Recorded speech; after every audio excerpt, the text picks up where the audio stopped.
I came out of the commander's dugout with the face of a man who had just been shown a magic trick and did not understand it. No, I listened attentively to the company commander's order. I heard every word of it, but I could not understand its essence.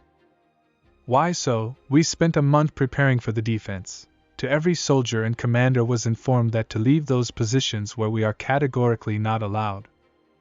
Just behind our trenches was a large village, and behind it was a fork in the road, which was important for our troops. Along them went cars with ammunition, replenishment, food. Our company was reinforced with 10 tanks, which we dug with such difficulty into the frozen, hard as a stone ground. I prepared 2 additional positions for myself in case of the Nazi offensive, and here we are. I was sent to the division headquarters. I had to arrive there within 24 hours. Late arrival was equated with desertion, and, accordingly, with execution. Then the driver of the car shouted at me, asking if I was coming. I answered, wait, more people should arrive, as we are all on our way. Kostya was the driver of the company motorized truck. He should go to the location of the division headquarters for ammunition, and at the same time give us a lift. The company commander said that I should wait for the scouts and a sniper from the neighboring company. Only then all of us should leave together. I was appointed as senior officer, a sergeant after all. Here they seemed to be. On the forest road appeared a cart, on which sat soldiers. One of them had a rifle with a sniper's scope. I waved at them. They saw me and came in my direction. Then the soldiers jumped into the back of our truck and Kostya started the engine with relief. Apparently, having passengers on this trip was not in Kostya's plans at all, and he really lost a lot of time. Now he was trying to make up for lost time. He drove the car so that at the turn the fighters flew from one side to the other, and 3 of them almost fell out of the car. After cursing at the driver, the men settled down and held on tight to whatever they could. I looked around at my team. 5 scouts, 1 I knew, went on reconnaissance together, and 1 sniper, a very young boy. What awaited us with such urgency I did not know. Although, why am I torturing myself? I had received orders, the essence of which came to me later. When we arrive, they will tell us. I remembered one of such orders when early in the morning, when everyone who was supposed to be there was still asleep, I was quietly awakened and ordered to report to the far trench. When I arrived at the indicated place, I saw there the company commander and the regimental commissar. Strange neighborhood. Sergeant, ordered that you take a position as close to the Germans as possible, but with all your attention on our trenches. Whoever gets away from us must be killed. I didn't understand the order. Then the commissar repeated it: anyone who goes away from us towards the German trenches must not get there. Do it. You have 2 hours to find and equip the position. I did not recognize the company commissar. Usually he told everything in detail, bringing the order to the very essence, checking whether you understood it correctly, maybe something to clarify. But here he's not himself. That's right, the special officer is acting on him like that.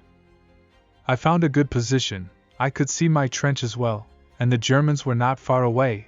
I could even smell cigarettes. So I waited. Exactly in 2 hours, when the heads of careless Red Army soldiers were already glimmering in the trenches, I noticed how near the machine gun point, someone climbed out on the bumper of the trench. I looked through the optics, and there was a Red Army man, in a buttoned overcoat and pilot's cap. Strange, I thought then. It's so hot and he's in an overcoat.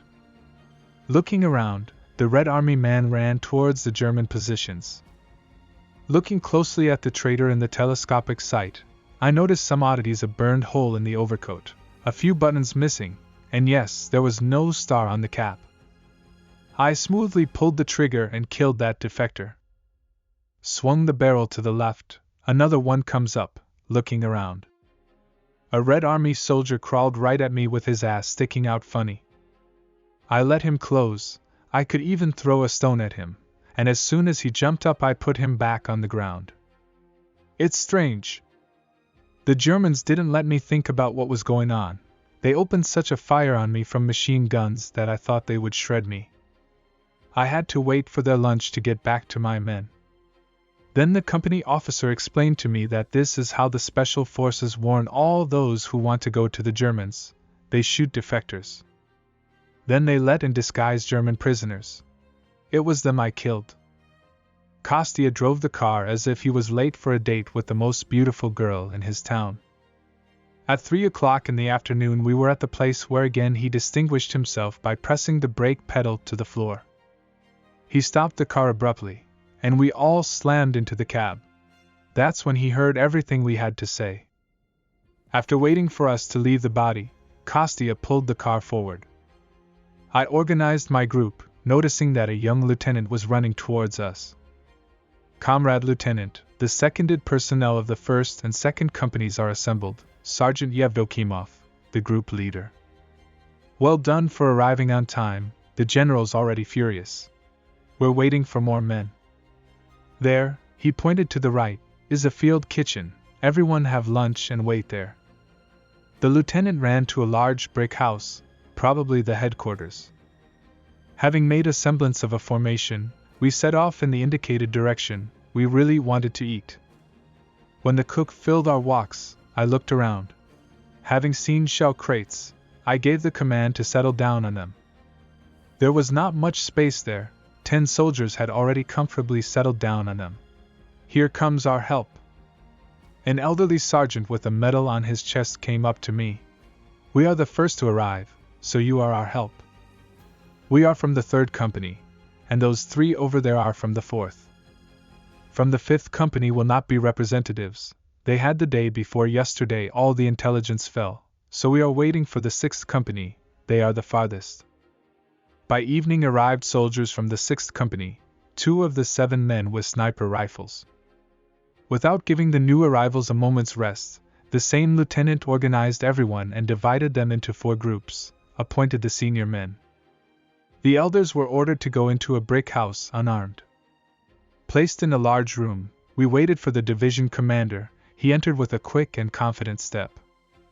I saw a general for the 2nd time in my life.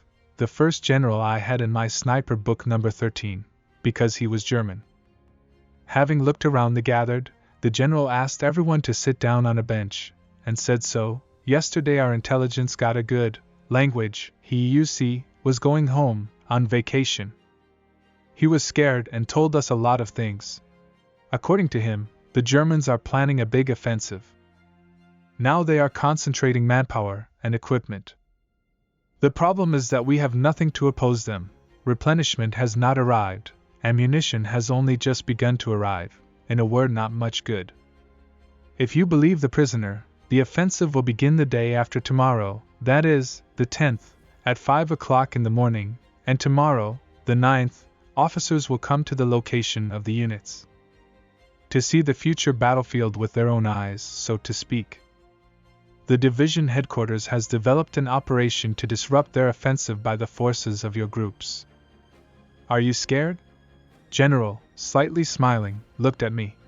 No, it's not scary. Surname, Sergeant?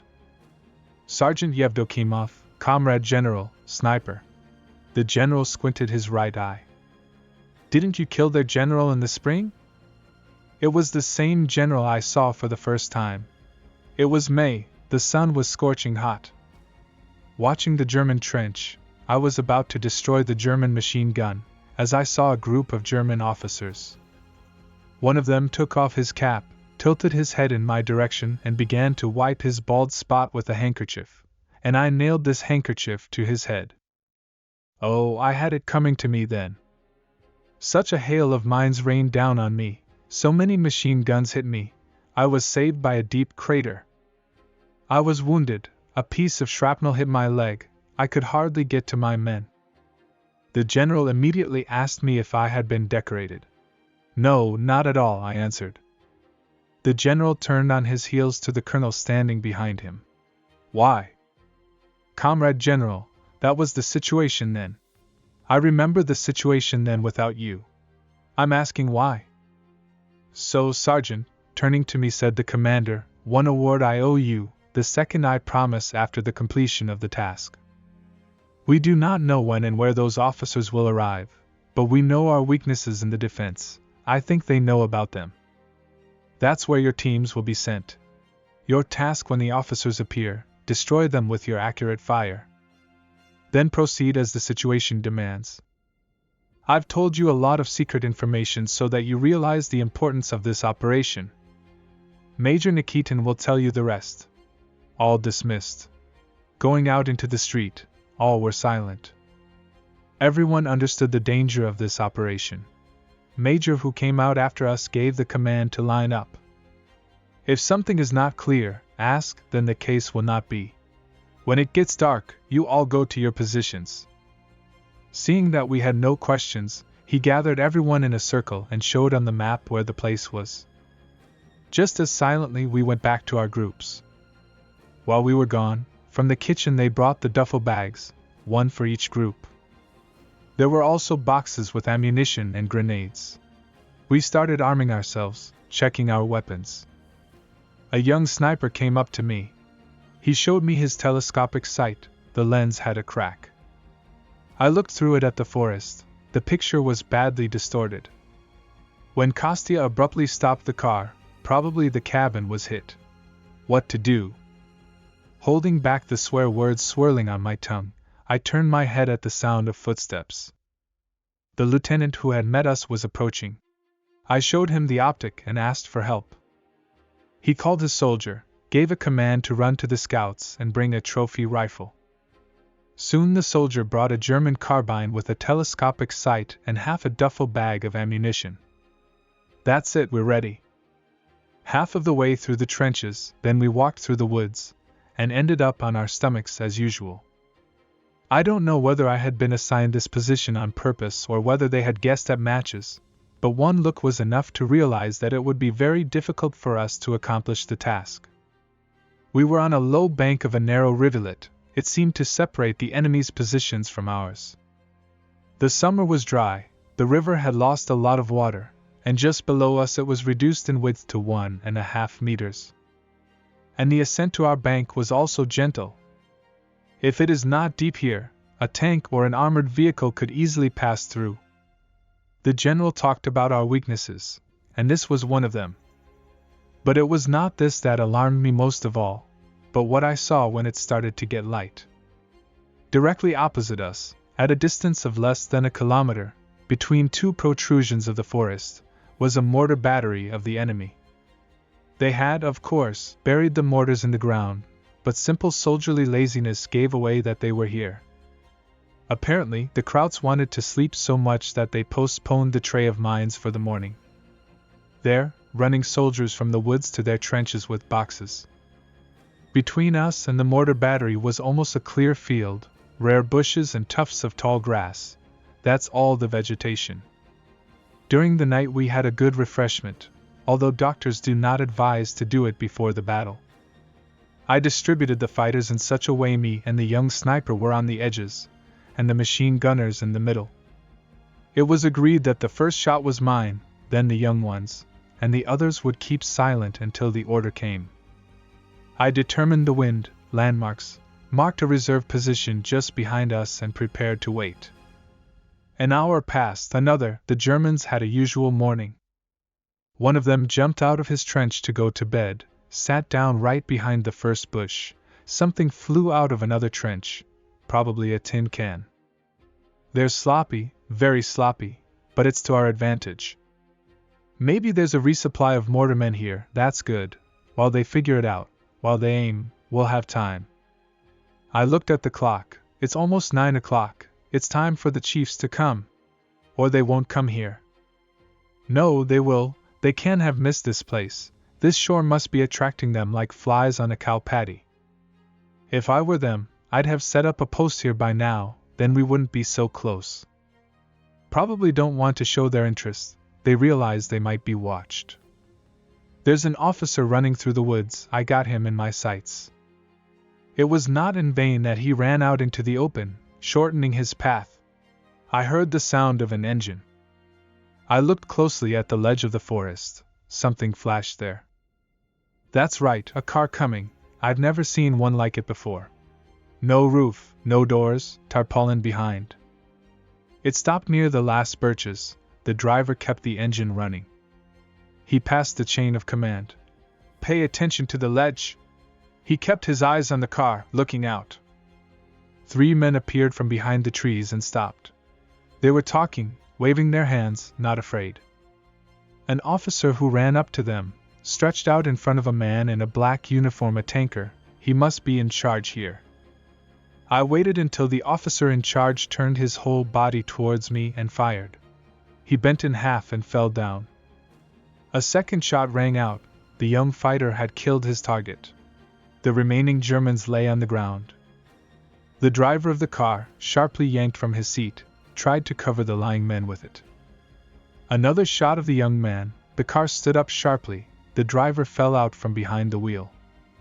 In the trenches of the mortarmen began a fuss. The eyepieces of binoculars glittered. "Everyone to the reserve position, run!" Having given the command, I aimed at those lying on the ground, took aim at the third man who had arrived, shot. I even saw him flinch. I ran back, already under the whistle of mines, falling into a large crater from an airplane bomb. I felt a blast wave from the first explosions. What began here? Explosions of mines, their howling, as if there was no silence. As soon as I realized that the last mine had exploded, I gave the order to return. Who knows what the Germans had done while we were hiding? The whole shore was overrun with mines, as if huge boars had worked here. As I expected, the Germans went on the attack, or rather drove. 2 armored personnel carriers were approaching us. I was waiting for them to be in close proximity to us, then the mortars would not fire, or they would cover their own. One of the armored vehicles decided to overcome the narrow place of the rivulet and got stuck. The engine stalled. The soldiers jumped out of its belly and opened fire on the bank overhanging them. Grenades flew from our side. Scouts opened machine gun fire. I had already removed the machine gunner in the second armored personnel carrier. In the first, drowned, he was killed by a grenade burst right in the car. Someone from the scouts cried out, apparently wounded. I also felt the hot touch of a bullet to my right shoulder, but did not pay attention to it. The fight quickly stopped.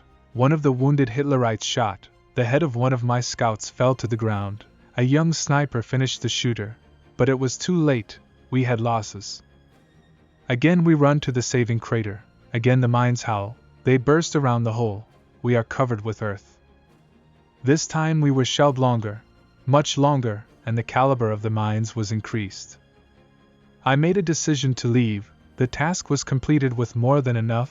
Dozens of 2 fascists are lying under the bank. Now the main thing is to wait for the ceasefire. Finally the explosion stopped. I jumped out of the funnel. My head was buzzing, whistling, crackling.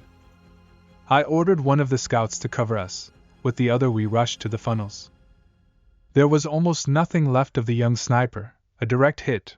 Only a carbine, but up, sticking out of the ground. I picked up the wounded man and ordered a withdrawal. We should only reach the forest, only to hit the birch trees, our Russian ones. The scout, having intercepted the wounded man from me, took him on his back. Yes, it would be faster that way. Looking around again, I noticed the fascists. They did not shoot, they wanted to take us alive. I turned around, threw a grenade with all my might, forgetting about the wound in my shoulder. Another scout did the same. It didn't hit, but the Germans were lying down. The scout, covering himself with the fire from his automatic rifle, retreated. The bastards came up, ran at us, killed one. The second, the rifle ran out of ammunition. Into the forest, go into the forest. I shouted to the retired scout, but he didn't hear. He was covering our retreat. Here it is, a saving forest. Stretch out your hand and you'll get it. Apparently realizing that we can hide, the fascists began to shoot. At first there were rare cues, then from all barrels. Feeling a blow in my right leg, I fell down, but managed to get up.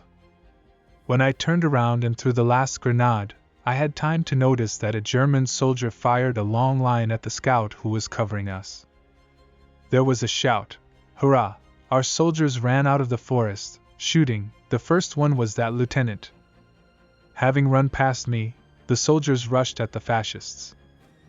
A hand-to-hand fight began, and I was picked up and dragged into the forest.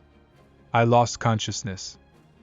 I woke up from the shaking. I was carried, shifted, carried again. Then I realized that I was being carried by a car, next to someone else lying on both sides, shaking. I wondered if Kostya was carrying me. That was lucky. I fell into oblivion again. I heard a quiet woman's voice, and a man's voice answered him, but I couldn't understand what they were saying. I opened my eyes with apprehension, and the ceiling was beautiful, painted all over, like in a church. Yes, it is a church. Voices again. A woman calms the man, promises that everything will be fine. He may be, but what about me? In a quiet voice I asked for water. Immediately something wet and soft touched my lips. No, I'm thirsty. I want lots of water. I want to sink into it like a river. Again I asked for a drink. Finally a mug with water was brought to my lips. I swallowed greedily. Only after drinking, I saw a girl in front of me, beautiful, smiling. Everything will be fine. Sleep some more, it helps. I fell asleep, as if I had obeyed the order. When I woke up, I felt lighter. It was half dark around. Someone was moaning, and not alone. So I'm in the hospital, so I'm wounded. I remembered the battle, remembered the wounds. What's wrong with my leg? I moved my fingers. The pain radiated throughout my leg, but they moved, so my leg was intact and the wound would heal. Images of the battle appeared in front of his eyes again. A young sniper was hit by a mine. One scout on the shore was killed. One was covering him and was killed too. I saw the face of the German who fired a long line at him. So 3 are definitely dead, but where is the one who dragged the wounded man? And one more is missing. What about them? Who should I ask? I turned around in the semi-darkness and saw an elderly sergeant. I did not immediately remember his name.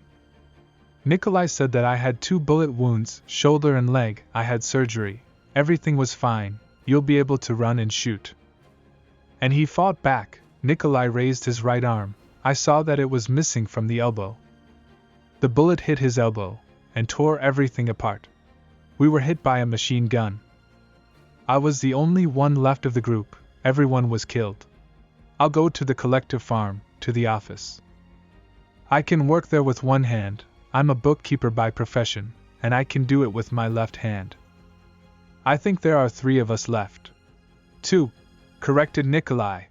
I heard that one of them was brought out dead. If it hadn't been for that lieutenant, there would have been no one left at all. He saved us with his attack, came to our aid. And we thwarted the offensive. The Germans changed their minds. A nurse came up, scolded us for talking and ordered us to sleep. We obeyed. 3 days later a frowning commander came into the ward. He greeted us slightly audibly and put 2 boxes near my pillow. I'm returning the debt, and what I promised. Well done, you guys, you did such a good job. And you are owed. He put the box next to Nikolai's pillow. Get well, boys. In the evening the major, who was escorting us to the mission, came in. He sat on the edge of my bed. How are you heroes? Alive, I guess. How's the lieutenant? I want to thank him. The lieutenant was killed in that battle. Why is the commander so glum? We did it well, he brought us awards.